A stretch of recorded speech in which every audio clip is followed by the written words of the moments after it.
Friends, எல்லாரும் நல்லா இருக்கீங்களா? இந்த சமையல் சேனல் வழியா உங்க எல்லாரையும் சந்திக்கிறதுல மிக்க மகிழ்ச்சிங்க.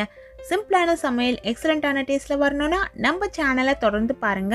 உங்களோட கருத்துக்களை கமெண்ட் செக்ஷன்ல போஸ்ட் பண்ண மறக்காதீங்க. வாங்க கிச்சனுக்கு போகலாம், சுவையா ஆரோக்கியமா சமைக்கலாம்.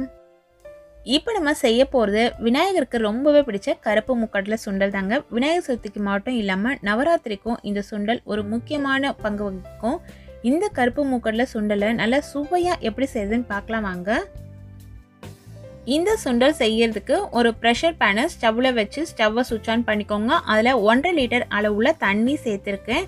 இந்த தண்ணி நல்லா சூடேறி வரட்டும். தண்ணி நல்லா சூடேறின பிறகு இதில் 200 கிராம் அளவுள்ள கருப்பு மூக்கடலையை குறைஞ்சபட்சம் 8 மணி நேரம் ஊற வைக்கணும். அதிகபட்சம் நீங்கள் 12 ஹவர்ஸ் கூட ஊற வச்சுக்கலாம். இது போல் ஊற வச்சுட்டு நல்லா வாஷ் பண்ணி வடிகட்டி எடுத்து அதை இதில் நான் சேர்த்துருக்கேன். இப்போது இந்த ரெசிபிக்கு தேவையான அளவு உப்பு சேர்த்துக்கலாம். உப்பு 1 டேபிள் ஸ்பூன் அளவு சேர்த்துருக்கேன், ஏன்னா தண்ணியிலேயே கரைஞ்சிடும் அப்படிங்கிறதுனால.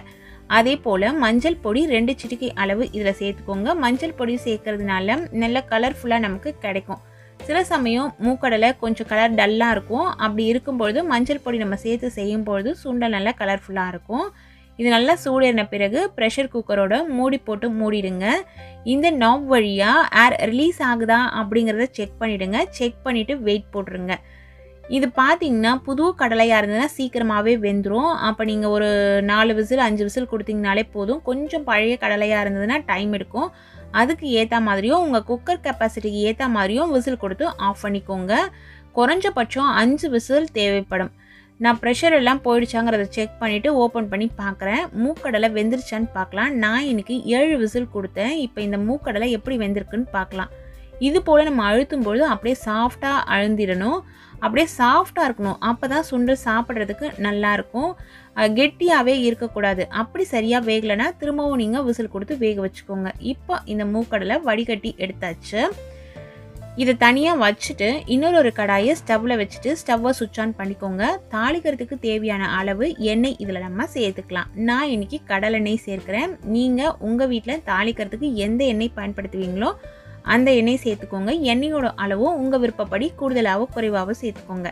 எண்ணெய் காய்ஞ்ச பிறகு 1/2 டேபிள் ஸ்பூன் அளவுள்ள கடுகு தாளிச்சிட்டு கடுகு நல்லா பொரியட்டும். கடுகு நல்லா பொரிஞ்ச பிறகு 1.5 டேபிள் ஸ்பூன் அளவுள்ள உளுந்தம்பருப்பு இதில் சேர்த்துடலாம். தீயை குறைச்சி வச்சுருங்க.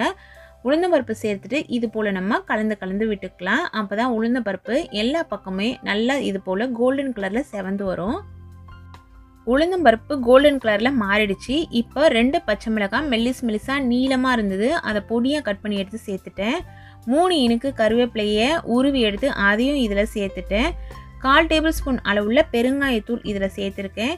கண்டிப்பாக பெருங்காயத்தூள் சேர்க்கணுங்க. எந்த சுண்டல் செய்கிற மாதிரி இருந்தாலுமே அதில் வாயு பிரச்சனை இருக்கும். அதனால் பெருங்காயத்தூள் சேர்த்துக்கோங்க. ஒன்று வேக வைக்கும்பொழுது சேர்த்துக்கலாம், அப்படி இல்லைன்னா இது போல் தாளிப்புக்கு சேர்த்துக்கலாம். இதெல்லாம் சேர்த்துட்டு இதில் நம்ம வடிகட்டி எடுத்து வச்சுருக்க கொண்டக்கடலையை சேர்த்துருங்க. இதை சேர்த்துட்டு நல்லா கலந்து விடணும். நம்ம சேர்த்த உப்பு கரெக்டாக இருக்கும்னு நீங்கள் நினச்சிங்கன்னா இப்போ உப்பு சேர்க்க வேணாம். நீங்கள் வேக வைக்கும்பொழுது உப்பு குறைவாக சேர்த்துருந்தீங்கன்னா இந்த சமயத்தில் தூளுப்பு ஒரு 2 சிட்டிகை அளவு எவ்வளவு தேவைப்படுமோ அவ்வளவு சேர்த்துக்கோங்க. சேர்த்து நல்லா கலந்து விட்டாச்சு. இப்போ லோ ஃப்ளேமில் தான் இருக்குது. இந்த சமயத்தில் நம்ம விருப்பம் போல் தாராளமாக தேங்காய் துருவல் சேர்த்துக்கலாம். நான் இன்றைக்கி 1/2 மூடி அளவுள்ள தேங்காய் துருவலை இதில் சேர்த்து நல்லா கலந்து விடுறேன். இந்த சுண்டலை நீங்கள் அப்படியே கூட சாப்பிட கொடுக்கலாம். தேங்காய் துருவல் சேர்த்து நீங்கள் கொடுக்கும்பொழுது அது வயிற்றுக்கும் நல்லது, சுவையும் நல்லா கூடுதலாக இருக்கும். இது நம்ம ஃபெஸ்டிவலுக்கு செய்கிறோம் பிரசாதம் ரெசிபி அப்படிங்கிறதுனால இதில் தாளிப்புக்கு வெங்காயம் சேர்க்கல. சாதாரணமாக நம்ம வீட்டில் செஞ்சு சாப்பிடும்பொழுது பச்சை மிளகாய் வதக்கணும் இல்லைங்களா, அப்போவே வெங்காயமும் சேர்த்து நம்ம வதக்கிக்கலாம். அதே போல் பச்சை மிளகாய்க்கு பதிலாக நீங்கள் காஞ்ச மிளகாய் கூட கிள்ளி தாளிச்சிக்கலாம். தாளித்த கடாயிலேயே இந்த சுண்டலை நிறைய நேரம் வச்சிட வேணாம். ஏன்னா நிறைய நேரம் வச்சிட்டிங்கன்னா சுண்டல் ரஃப் ஆகிடும். அதனால் உடனே இன்னொரு பவுலில் சேஞ்ச் பண்ணிக்கோங்க. நவராத்திரியில் வர வியாழக்கிழமை அன்னைக்கு இந்த சுண்டல் செய்கிறது ரொம்பவே விசேஷங்க. இந்த சுண்டலை இதே அளவுகளில் பக்குவம் மாறாமல் செய்யுங்க. டேஸ்ட் வேறு லெவலில் இருக்குங்க.